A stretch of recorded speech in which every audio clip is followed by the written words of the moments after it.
This week's episode of Dylan Friends is brought to you by our good friends at Bloke In A Bar. Gee whiz, you know what? They're not friends anymore, they're family. We love Bloke In A Bar. We love sipping beers with our friends. Not too hoppy, not too fruity, just absolutely perfect. And guess what? Good news for all fans. They're in so many new stockists all over Australia.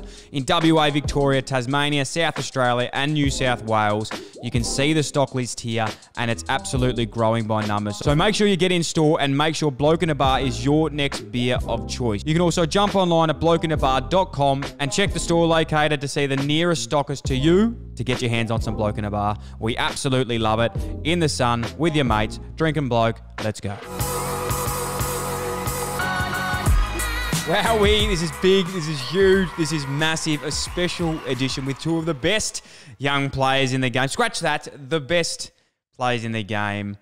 Young guns, young stars. Boys, welcome to the podcast. It's an absolute honour, treat, pleasure to have you on the show. Thank you, Dill. Cheers, Dill. Thanks for having us. This is exciting, lads. This is very exciting. Obviously, we're in lockdown at the moment. Well, I am in Victoria. And I must admit, we are here today to talk about that. And the AFLPA have done a tremendous job in this and giving me the opportunity to chat to you guys. Thanks to Snaffle, who have put this whole thing on. And just a quick shout out to them, how much we love Snaffle. They're actually coming in to deck out the Dylan Friends studio very soon. I'm going to get some iMacs in there. I'm going to get some fridges. I'm going to get a washing machine. So if any of you guys are in town and you want to come through, do your washing, hang out with me, go on the Mac and maybe watch some TV and hang out, more than welcome to do so. Perfect. I'd love it. I'll be there. We love Snaffle. Hey, boys, let's get into it. Naughts, I'll start with you, my friend. Obviously, with the doggies, very exciting time of the year. Finals is upon us. The last few weeks haven't been probably as what you would like from it, but what's the feeling going into the final series and how are the boys going?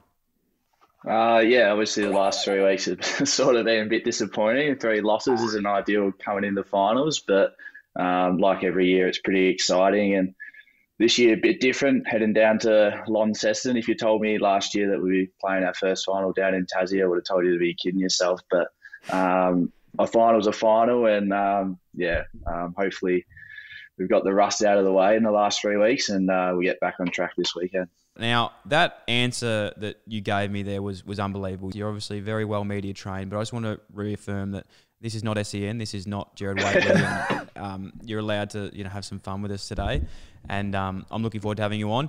Andy, yourself, mate, you've if you weren't the captain of Fremantle already, it shocked me because you look like a paper cutout of what. When I have a daughter one day, you're the guy I want to bring home to be dating her. Okay, like you're studious, you got a great clean haircut. You're number. What number are you? Number 8, which is a very strong number. It's a very strong number, and you just look like a real gentleman. This is the first time we've met, but it's definitely an honour to have you on the show. Thank you. Well, we actually did the grand final sprint together. I don't know if you remember, but I introduced myself to you then. I was just in my first year though. I don't think I was much of a big fish, but he sort of blew me off a little bit. Nah, I'm kidding, but it's good to be on the podcast. I mean, you're speaking very kindly of me. Thank you. I don't think many other people would say those nice words about me, but cheers. Oh, mate, they're all saying it. And I do actually remember that. I just remember that I was extremely hungover from the night before. I didn't make the emergency list that day and ran that grand final sprint with a torn calf. And I think you beat me by a good 40 or 50 metres, which we won't go too much into. But, hey, Andy, some big news for you as well, mate.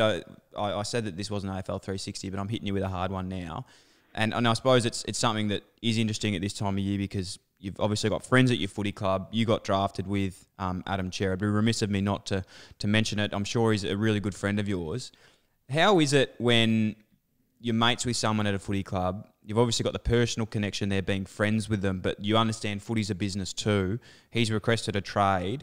How did that all go down from a friendship point of view? Did you guys speak about this? Was it something you expected? Have you had words since? Yeah, well, obviously, no matter what was going to happen with Ches, like we're still going to be best mates. But yeah, I guess everyone on this chat probably knows that like every year, like mates get delisted, mates get traded, and it's just sort of the industry. Like obviously, I'm really flat that I won't be able to spend every day with him. Sort of. I mean, we got drafted together and have played our first 75 odd games together. But yeah, like you said, it's a business. he's got to do what's best for him and for his career. And in his opinion, that's going to Melbourne. So, I mean, I've got to respect his wishes, but we're still super tight, and the fact that he's going isn't going to change how close I am with him as a friend. So I guess it's all part of it. It is. It's a funny one, and as I'll get your opinion on it, because I remember like my first year playing footy, you go to this club and you're like, this is unbelievable. You know, I'm playing footy with these AFL stars. You know, we're going to be best friends forever. This is going to be huge. And then the end of the year, the first time you ever sit through like a trade period or a delisting, you get like really upset. You're like, fuck, like I'm going to miss these guys. And then you come back to pre-season the next year and you've, no offense, but you've just like completely forgotten they were even ever there again. Like it's as rough as that sounds. It was pretty brutal my first few years at Freo. We would have exit interviews like a couple of days after the season, and then we'd have a final team meeting. But if you'd been delisted or traded, you wouldn't like go to that one because it was sort of talking about the next year. And we'd all have like everyone sat in the same seat every day. And I remember like in my first year, you go sit in your seat, and then meetings at 10 o'clock, like 9:55, a couple of boys are coming in, and all of a sudden like your mate's not, who always sits next to you every day, is not there, and that like you don't find out until they're just not at the meeting. It's like crazy, but had a lot of good mates go. Tommy Sheridan, one who you're good friends with, he's still hanging around. I think he's actually living in WA now, getting away from lockdowns. But it's pretty brutal. It's a brutal industry. I heard Tommy Sheridan's been sniffing around a lot of the Fremantle after parties trying to get in, but the boys are having absolute no bar of it. It's funny, I suppose, with you, as you actually are from WA. Really crazy fact that I haven't noticed, but you actually played football with Sam Taylor growing up, which I think it was in the same team. Correct me if I'm wrong. Which is pretty incredible to think about it, if that is actually right. Just nod if that's correct. Yeah. I mean, Sammy Taylor played not for the same Waffle Club, but just got to know each other through the state program. So for you, then we speak about the go home factor and whatever that is, and I know how happy you are in Melbourne and everything's going well there. But do you see this and that it is prevalent in players, or is it more players like wanting to come to Melbourne and play for big clubs, or is it also players wanting to go home? Probably like being a WA player. I mean, it's pretty unlikely that you're going to get drafted to Freo Eagles. So I remember myself going through the draft.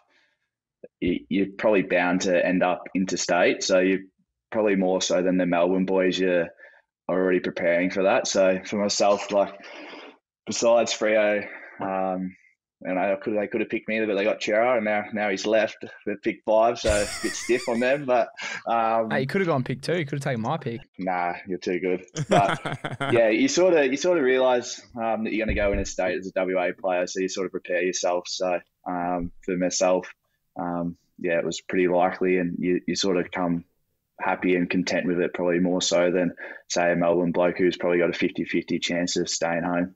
Hey, boys, the 22, under 22, it's actually pretty incredible. And I say this in not joking at all. Congratulations on being selected in the team. There's so many young players that we love to watch. And honestly, even before I saw the list and picked you to come on and have a chat, genuinely wanted to see some like birth certificates, because I thought you were all... Realistic, I thought you were all like 25, 26, 27. And I think that's a credit to yourself, the way you've been able to really come in and play. Now, there is a question in here somewhere, but I wanted to know if you could pick someone from the 22, under 22 to come and play for your club, and you can't pick the same player. Aaron, I'll let you kick it off first because you've got 2 A's in your name and you would be technically first alphabetically. Who would you get to come play at your club? I'd probably say Max King.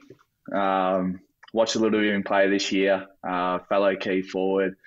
I think the two of us, would be pretty nice up there together. So he'd be my pick. Would you still be able to call yourself the Duck if Maxi King's coming? Because I've heard from a lot of sources like I said, we've got birds everywhere here, that you often will walk around the kennel referring to yourself in third person as the Duck, and you say the Duck has sticky hands. Yeah, very. I can't fault it. That's facts. You've got some reliable sources around the club. Can't deny it. That is so good. Andy, who would be yours, mate? Would love a Western Australian like North's coming back home. Wow. I know he was affiliated with our Waffle Club. So, yeah, probably couldn't go past you, mate. I reckon come home, mate. Come home. Yeah. Is this a crier? You need Now, on the contrary to this, if there was a player in this team in your position that you'd least likely like to match up on, so, as for you, it'd be a defender, Andy going head-to-head with another midfielder, who would they be? As we'll start again with you. Probably Sammy Taylor, your mate from GWS, also another WA boy. Played alongside him in the champs as a defender and worked really well. And to see what he's been able to do this year, playing on the keys week in, week out, and the slammer, I think he was called in the GWS days. Played on him once before, and he's pretty hard to get a kick on. Yeah, I must agree. Not that he's ever played on me, but Jeremy Cameron says that he's easily one of the toughest defenders that he's seen play on. And I say this in the nicest particular way. Sam Taylor has something in his brain where when he has something like at task, he will not give up with it. And it's actually scary to see him on. He's pretty scary. We'll talk a little bit later about being respected and being respected versus being liked when you first get to a football club, but he's one that I really stands out with that. But I do want to touch on with you guys later, so we'll move on. But Andy, with you, who would you go head to head with? Well, we've already touched on him. Walshy is he's amazing. We played him twice this year, and I think both times he absolutely tore us a new one. So he's just run he's a robot out there. He's so hard to keep up with, and he works so hard around the ground. So he would be someone who I think would be a really tough day on. I think, probably him. Hey, boys, we're having a lot of fun here, and I'm loving it, but I think it'd be silly not to tap into this. In all seriousness, there'll be a lot of young players listening to this. I even assume in the AFL, VFL, players that are looking to get into the AFL, and even for myself, something that I really want to touch on with you guys is your mindsets as being young players getting into the AFL. I think if I look back at my first few years playing footy, I really struggled with the notion of being respected versus being liked and wanting to fit in with the boys, but then also just get respect by putting in the work, earning your stripes and playing good footy. Does that resonate with you at all? Do you know what I'm talking about there? And was that ever anything for you guys? I'm sure the way you've been able to do it now, the respect you'd have from your teammates is, I'm assuming, is very high. But was there ever a time that it really struggled with you to actually get that balance? And what was it like? Yeah, no, you're spot on.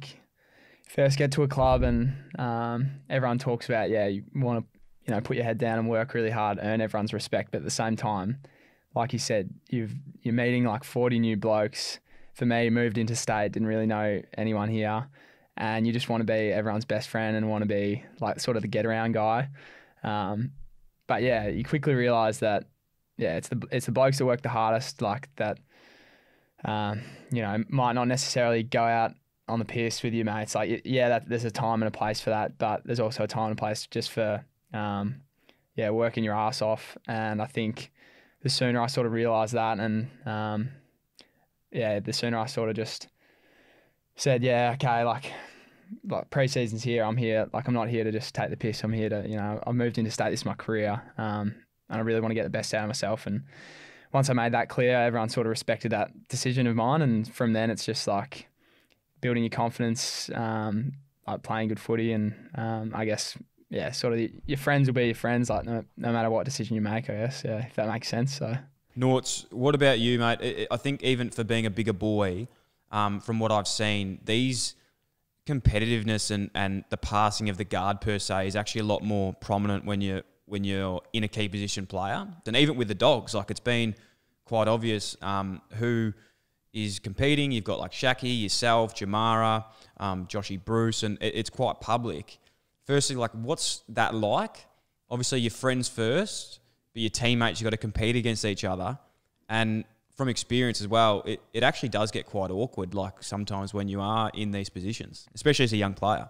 Yeah, definitely. Well, I was sort of lucky in my first year. Obviously, I played in defence, which a lot of people forget about. But Dale Morris and Marcus Adams at the time, they both went down 2 weeks out from round one. So I was sitting there going, you beauty, next in line. Like, hey, what's this? The two key defenders are down. So I sort of just walked straight into the round one team, luckily, with those two being out, and did all right and held me spot for the year. But definitely this year, I think we're sort of being blessed at the Doggies with the amount of key forwards and, high draft pick key forwards. Shaki was number 2, Jamara number 1. Myself being a high pick as well, even though drafted as a defender, and then Brucey, an established key forward. I would be lying if I said doesn't get awkward around the club sometimes when, they are your mates and you're competing for the same spot. But we've all worked pretty well together this year. The three of us always out there pre-training doing hands and touch together and having a laugh, and if any of us make a mistake or have a shit game or anything, we're pretty quick to have a little dig at each other. So it's good. I think giving some people that might not have been in AFL an insight, like how competitive is your first few years of AFL when you are really trying to get into your game? Like Andy, you've really cemented yourself now as a leader of that footy club, but that didn't come without some probably testing times of challenging older players, stamping your authority, and not in an egotistical way, but realistically just going, look, I'm not here to fucking just take part. Like I want to be a part of it. Was there any pressing times that you can remember that stand out? The first preseason is like definitely one that comes to mind. Like myself and Adam Chera had both been like drafted as high draft picks that were supposedly. I guess the media had said we were going to just walk into the midfield. So a lot of guys are crying out to have high draft picks come to their club. But then there's also guys who have finally got their spot, and then you draft 2 midfielders with really high picks, and you're like, they can get a bit like, oh shit, like they're here to take my job. So there's a little sense of like, let's actually see what this bloke's about. And it's that first preseason was super competitive. Every training session.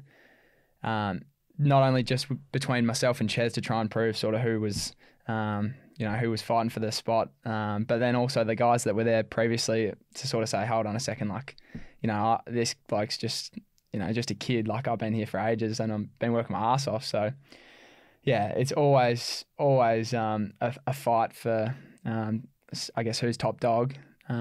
So it's I guess everyone here would, sort of know what it's like, but it's a tough balance between being like mates with someone, but then at the end of the day, you're taking each other's spots and jobs and livelihoods, I guess. It's pretty tough.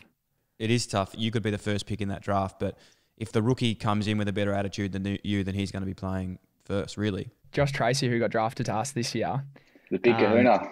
The Big Kahuna. That's the best nickname. It is unreal, and we can touch on that in a sec. But he was our last rookie, like he was our last pick this year, and just in the round just gone in Tassie, him and I were going for a walk, and like it didn't even like cross my mind that he was a rookie or like that he was our last pick. I'd honestly assumed that he was like our first pick. I know like you watch the draft and you watch the guys that get drafted, but then based off the effort and like the work that they put in through the year, you just literally instantly forget like at what point they got taken to the club. So it's just like, yeah, when you get in the door, no one really cares like what pick you are. It's just, how hard you want to work. It's the same at the Doggies, which is probably the best thing about footy. You get, when you walk into a footy club, you sort of get stripped back to the bare, and you're the young kid on the block, and you could come in with all the confidence in the world and be a high pick, but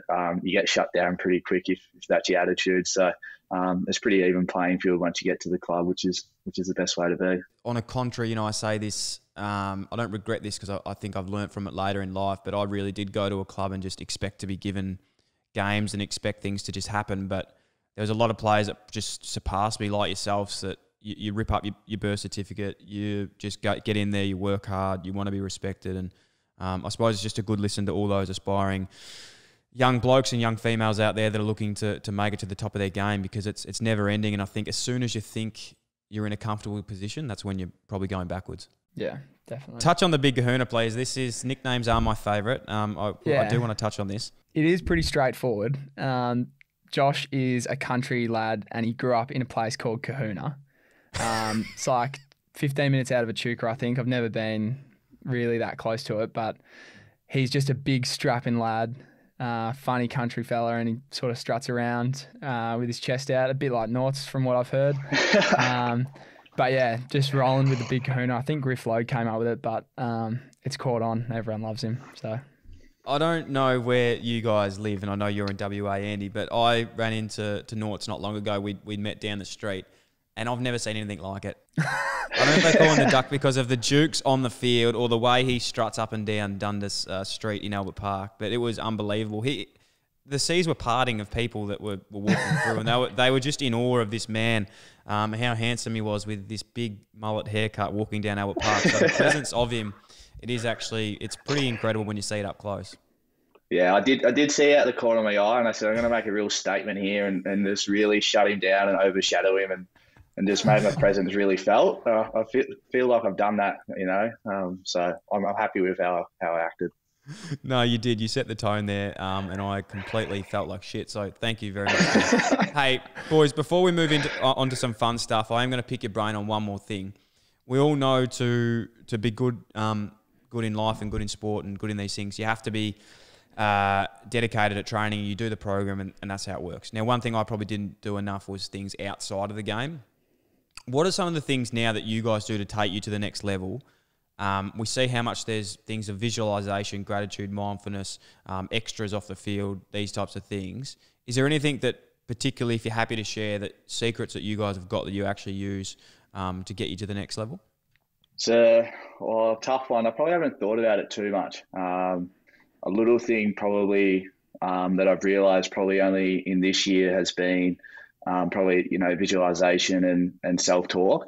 It's probably something that I've always done, not really realising that I've been doing it till this year where, I'm speaking to, the club psychologist, and we always refer to, triggers and cue words, and it's probably found out myself that I have been doing these things, and I just find it sort of useful that, if you're before the game at training, visualizing yourself, whether it is kicking that goal or, having the big moment in the game, that when it does come, it's sort of second nature because you've already thought about the moment in your head. So that's something little that I think that's helped me along the way.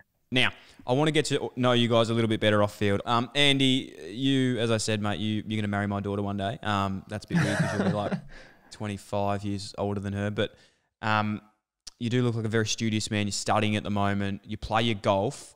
Now, the three things that came with you when asking is Andy Brayshaw loves poker, loves golf, sweaty hands. Sweaty hands and sweaty feet. You've done well to find that out. But I've got I think it's like, hyperhidrosis, like in my hands and feet. Supposedly the same sweat gland works for both of those things. And like right now, you wouldn't want to be shaking my mitts right now. They're always dripping. And it's actually annoying as sometimes like I can be dry as a bone, feeling good about myself, and then if someone goes, I'm about to introduce you to Dill Buckley, like he's coming in a second, I'll be like, oh shit, I know I'm going to have to shake this bloke's hand, and then all of a sudden it's like my glands just know it's coming on, and then I'll start sweating, and then it's a nightmare. So that's a fun fact about me. But yeah, love my golf, not good at it. Love my poker, not good at it. Study in my spare time just to sort of give myself a break from footy. But off-season time now, so there'll be plenty of golf and poker for me, I think. Well, I would be absolutely honoured to shake those sweaty hands, my friend. Don't stress about that. You say that, but it gets I'm sure you'd get used to it. I think the one with meeting like a future partner's dad would be the most sweatiest your hands would get. Like I can imagine. I don't want to put that in your mind already and you start profusely sweating, but that would be one that wouldn't be ideal.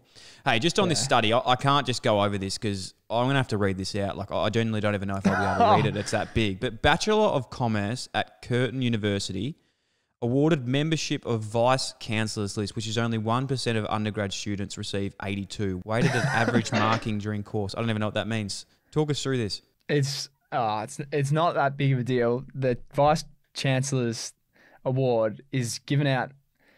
It's given out like every semester, and if you have a good semester, then you get this award. And there was one semester where I just had a couple of easy subjects, had a bit of spare time on my hands and just smashed it out, and got 2 really good results. And for some reason, maybe the rest of the cohort was down that semester, but yeah, just found my way on the list. But we're a pretty studious group out here in Fremantle, led by Dave Mundy. That bloke's about to publish a book, I think. He's that smart. But I have a crack at everything I do, I guess. That's sort of just my mentality. He's a leader, he's smart, and he's humble. We absolutely love it. And he's also handsome, which is like our next man, the Duck. You're also handsome, but one thing you are not, my friend, is humble. We've got that today. The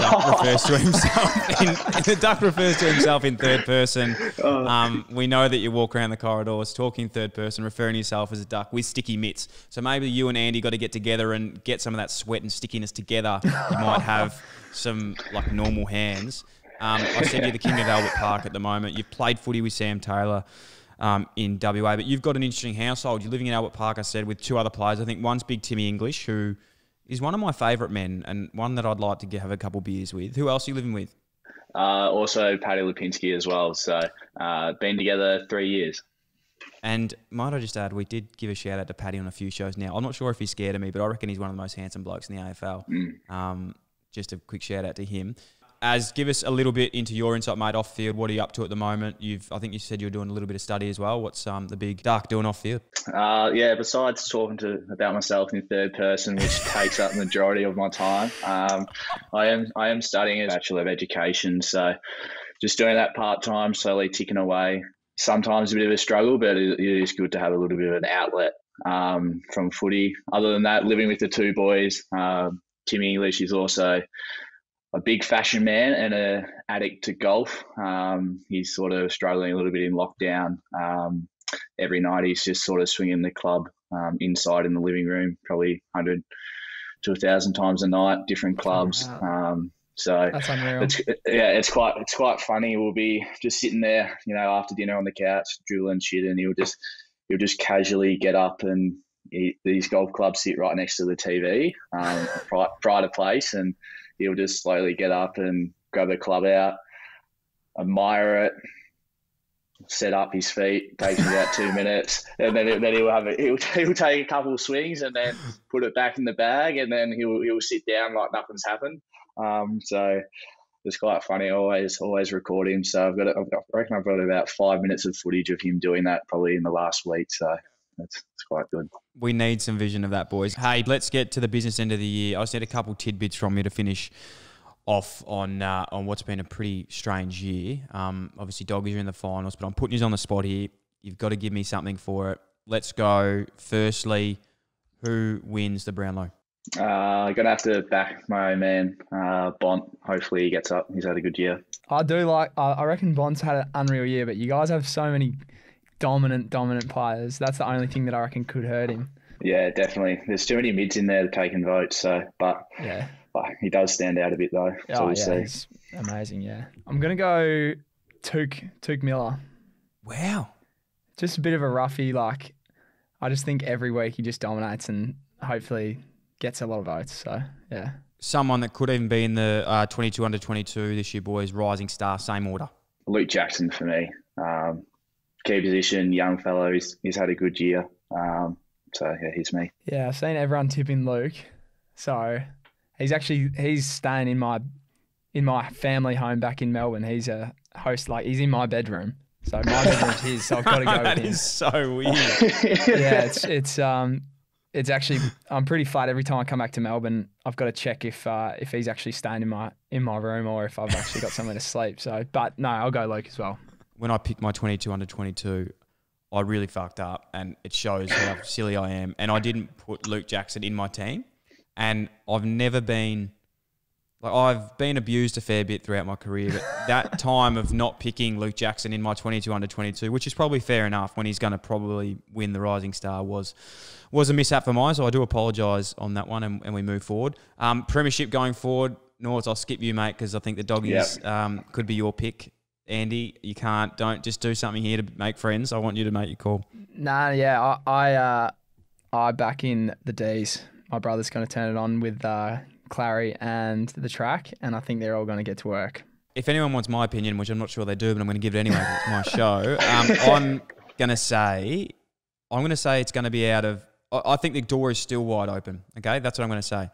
You love sitting on the fence. Okay, fuck you. I'm not going to sit on the fence anymore. I've listened to a few of your shows and you always give a couple of responses. You love sitting on the fence, so I'm not having a bar of it. Yeah, no, you're right. It's because I like to think that I've got so many mates and I can't make the call on it. I'm going to have to say, at this stage, I'm a big believer in momentum. And what I'm trying to say when I preface this is I think that every team can still hit their strides. At the moment, Doggies were my pick 3 weeks ago.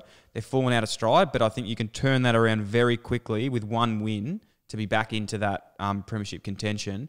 So I would say at the moment, that win that the D's had over Geelong, at Geelong, after being beaten by them, like I think 10 years ago, they hadn't won there. They got beat by over 200 points.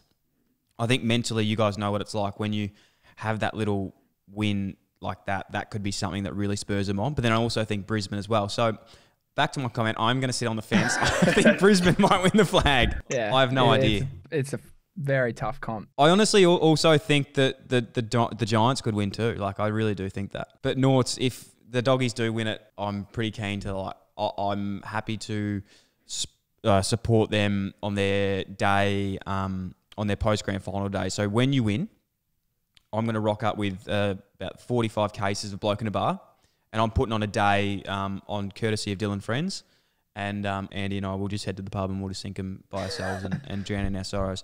Last question, if they're all winning that, if the D's win or the Dogs win, give me a Norm Smith medalist from yours, as I feel like it'll be you, my friend, but you've got to give someone else. It's hard to go past Bond, but I sort of want to go outside that. Maybe Bailey Dale off halfback. He's had a really good year. Love him. I will go Clayton Oliver. Big. I'm going to go Joey Danaher. I think he'll turn it on if he can get up and about for the beginning of the year. Gentlemen, you've absolutely nailed it. I've loved having you on the show. You've, in all seriousness, cannot thank you enough for coming on, sharing your time, sharing your story, sharing your insights, and into your life. I really do appreciate it. Congratulations again on the 22 under 22. Norts, in all seriousness, big good luck to you in the upcoming final series, mate. You are one of my favourite players to watch, and I do say that with hand on heart. So I'm really looking forward to watching you play. And as you know, you listen to a few of my shows. When I get around someone, boy oh boy, I get around them. So I'm going to be riding. I'm going to be riding you that hardly. That's a bit weird. Not that hardly, but I'll be riding you hardly. Please take it easy on me. We're all rooting for you. Best of luck from me and everyone else here at Dylan's Friends. Boys. Andy, did you want to say anything? Go well, mate. Go well. Thanks so much, gents. Cannot thank you enough for the show. And can I officially say that we're all friends? Definitely. Yes, 100%. Thanks, boys.